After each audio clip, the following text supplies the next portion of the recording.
একটা জাহাজ ছিল, এটা খালনা দিয়ে ভরা বা সোনামুনা দিয়ে ভরা স্বর্ণের জাহাজ ছিল। অনেক জায়গা ঘুরতে ঘুরতে একটা জাহাজের সন্ধান পায়। চায়নারা বলছিল এটা উদ্ধার করা যাবো, যদি উদ্ধার করতে চায় তাহলে 7 টাকা রাম পুরা নদী ডুবছে এরকম শুনছি আর কি। স্বর্ণ বড় ছিল ওই জাহাজ ডুবে গেছে। যে ব্রিজের তলে একটা বড় নদী ছিল, ওই নদীতে বড় একটা জাহাজ মানুষ সহকারে ডুবে গেছে। এটার আজও পর্যন্ত কোনো তলা পায় নাই। তো চায়নারা বলছিল এটা উদ্ধার করা যাবো, যদি উদ্ধার করতে চায় তাহলে 7 টাকা রাম পুরা নদী হয়ে যাবো। ওটার জন্য সরকারে না করছে যে এটা তোলা দরকার নেই, এটার উপরে এখন বর্তমানে ব্রিজ। শুনছিলাম যে এই জায়গাটা একটা জাহাজ ছিল, এটা খালনা দিয়ে ভরা বা সোনামুনা দিয়ে ভরা স্বর্ণের জাহাজ ছিল। এটা ঢুকছে বলতে পারি না, বড়দের কাছে শুনছি আমরা, এর দূরেই আমি শুনছি, আর বলতে পারি না। শুনছি যে ব্রিজটা হয়েছে না, এই ব্রিজটার এখানে অনেক পুরানো বা জাহাজ ছিল।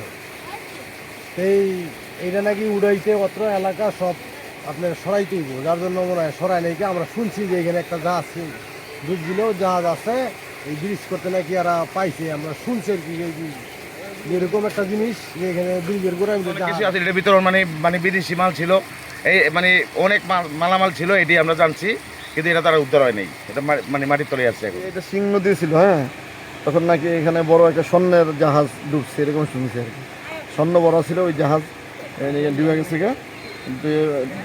এই নদীতে ডুবছে, পরে অনেকে এগুলি বলে কি জবাজবি করে, বলাবলি করে যে এখানে এরকম স্বর্ণের জাহাজ ডুবছে এই নদীতে। এটা নদী ছিল আগে, সিং নদী আর কি। শুনছি যে এখানে একটা জাহাজ ডুবছিল, এই জাহাজটা উঠাইলে আমরা অটো এলাকা সব বাড়িঘর সব ভাঙ্গা উঠাই দিব। মানে পরে কি হইলো না হইলো এর বিস্তারিত আর জানি না। কি সম্পদ ছিল শুনছেন?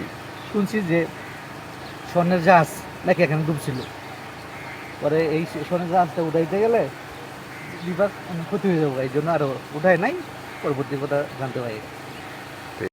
ব্রিটিশে এখানে একটা কালভার তৈরি করে, বুঝলেন, তখনই এরা অনেক জায়গা ঘুরতে ঘুরতে একটা জাহাজের সন্ধান পায়। তো মুখের কথা রেখে আমরা কেউ গিয়ে দেখছি, এই জানি আমি। কি ছিল এই জায়গায় শুনছেন?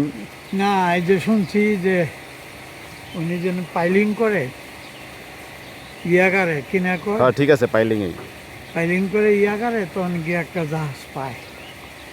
এটা উঠায় নাই কেন? নাই, বিশাল এই মারি দিয়ে উঠবো কমবে, অনেক দূরে গিয়ে পাইছে। এটা সিংহ নদী আছে। আপনি কি শুনছেন? আর স্বর্ণের জাহাজ ডুবে গেছে অ্যাকচুয়ালি। এখানে সিং নদী ছিল, তো এটা যদি পুনরুদ্ধার করা হয় তাহলে আমাদের এলাকাটা বিলীন হয়ে যাবে, এজন্য পুনরুদ্ধার করা হচ্ছে না, এটুকুই জানি আমি, দ্যাটস ইট। অনেকটা আজগুপি কথা বংশ পরস্পরা চলতে চলতে বিশ্বাসে পরিণত হয়। তেমনি এই ঘটনাটা এরকমই, যে এখানে বিশাল একটি স্বর্ণের জাহাজ রয়েছে, এটা উঠাইলে এই এলাকা প্লাবিত হয়ে যাবে, এটা মুরব্বীদের মুখের কথা ছিল। কিন্তু আসলে তা না, একটা জাহাজ উঠলে যদি একটি এলাকা প্লাবিত হয়ে যায়, এটা তো একটা আজগুবি কথাই, বিশ্বাস করার মতো না। তো অনেকটা ফানি ম্যাটার হয়েছে। তো ধন্যবাদ। সিংহ নদীর আবদুল্লাপুর অংশ। সিংহ নদীর যেসব জায়গা দিয়ে সবচেয়ে বেশি স্রোত ছিল এবং গভীর ছিল, তার অন্যতম হচ্ছে এই আবদুল্লাপুরের এই জায়গাটি। আবদুল্লাপুরের এই স্থানটিতে সারা বছর পানি থাকতো।